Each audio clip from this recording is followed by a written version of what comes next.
aming Gormix product. Ito po ay assisted siya or funded po siya ng Bureau of Agricultural Research. We call it the Smart Food for Every Filipino kasi po ano to, it contains a lot of nutritious crops.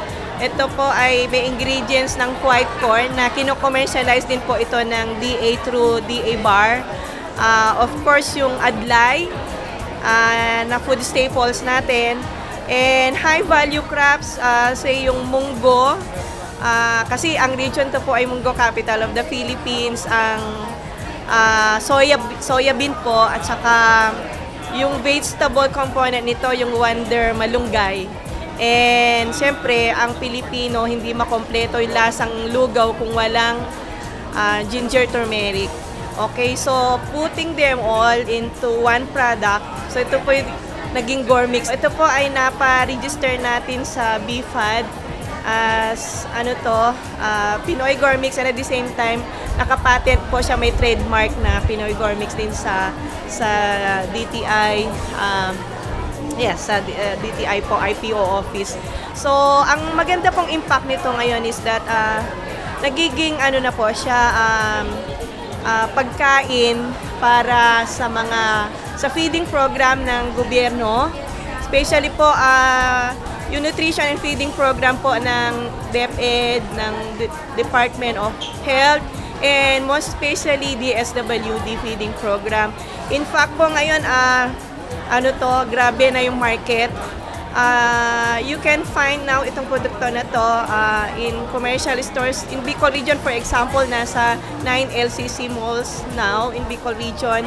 At saka we are now arranging for a market partner na nandito po siya ngayon sa NTF, na siya na po ang mag-distribute ng Gormix nationwide in all stores in the Philippines and even worldwide. Yun ang inaayos namin ngayon na Memorandum of Agreement with the partner distributor. And ang maganda po nito ngayon, ito po nire-recommenda ng ating Department of Agriculture for the President Duterte administration nationwide feeding program. Ang maganda po nito is not only providing affordable foods for every Filipino, but we would like to create local market for the ingredients, which are, of course, yung ating white corn grits, ang adlay, especially ang soybean, ang mung bean, ang malunggay, ang ginger turmeric, na kino-commercialize din po ito ng Department of Agriculture. Meaning, we would like to increase yung income ng farmers through value addition, leading to yung ating entrepreneurship na ini-encourage ng ating Department of Agriculture, which is now the content ng programa ng TechPom na ginaganap ngayon. So as we now expand the business, kasi grabe na po ang demand of this product, inihikayat po namin ang mga magsasaka sa buong Pilipinas, lalong-lalo na po yung mga nagpo-produce ng adlay, ng mais na puti, yung soybean, yung munggo, saka malunggay, yung yellow ginger. May mga manufacturers na po sa iba-ibang island ng bansa.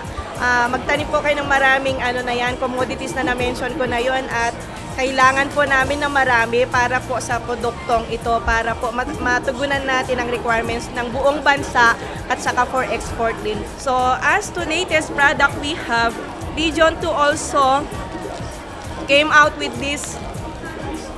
This is corn-based product from white corn, purple corn. We now have purple noodles, okay, na in ngayon, na ang intention po nito is to reduce our dependence on importation of wheat flour. And at the same time, ang region to po, if you go to the north, mahilig po kami ng pansit kabagan, pansit batil patong. This is now a breakthrough kasi hindi na siya 100% ang gagamitin na dependent on wheat flour, but we can substitute certain amount of the wheat flour for noodle preparation using the white corn we have in the Philippines.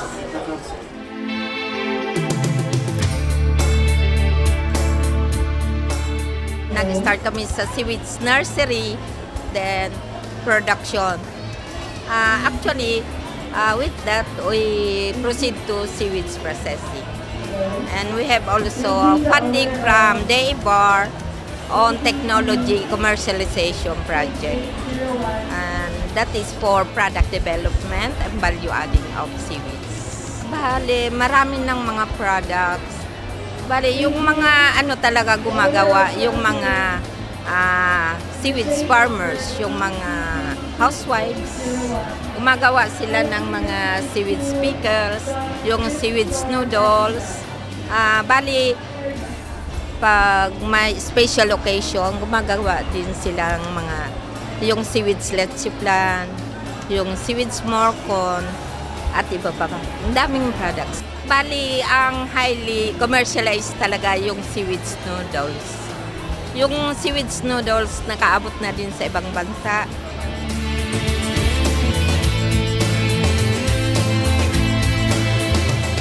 Masaya po kami na naging kapartner po ng DABAR regarding the soybean project.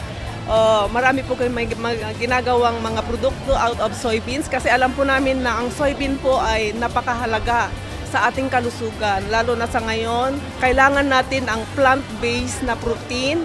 Soybean po yung pwede natin, pinakamagandang pagkunan po natin ng source of protein. Kaya ginagawa natin itong gatas, soy coffee, mga noodles, and madami pa pong mga products. Bread, pasta, mga ganun po. May nakakap noodles na rin po, pero mga gulay. Iba-ibang gulay. 6 na variant po yan. Yung spinach, carrot, saluyot, squash, and malunggay. Nakakarating na po itong mga produkto natin sa Amerika. Kaso lang, hindi pa yung maramihan. Pero our group, may grupo din po kami na malakihan. Ino-organize na po yan para makaabot din po sa kanila. Salamat at rinaject na rin natin yung organic soybean sa Pilipinas, pero kulang pa po. Kulang pa po. Kailangan magtanim po ng madami kasi yung continuity din po yun. Narinig din ko po yung project ng yung pinoproblema natin yung sa milk, yung supply ng milk from cow. Pero actually, soybean lang po yung kapalit niya para mapakain natin lahat ng gatas, mga bata, mga ano. Ang expert po namin kasi is food processor po kami. Awarded na po as Golden Award na food processor. Kaya sa amin, sayang naman po yung mga alam namin na knowledge na hindi namin ma-impart. Kaya nagtuturo po kami sa mga women's group din. Sa factory din po, may training center na rin po kami na pwede namin i-cater yung mga pupunta doon na matutulungan. May tutulugan na rin sila. Kaya ongoing na rin po yun para makapag-serve po kami ng totally sa mga tao. Masaya po kami nakakapaglingkod. Salamat po sa DABAR na asisan po nila kami.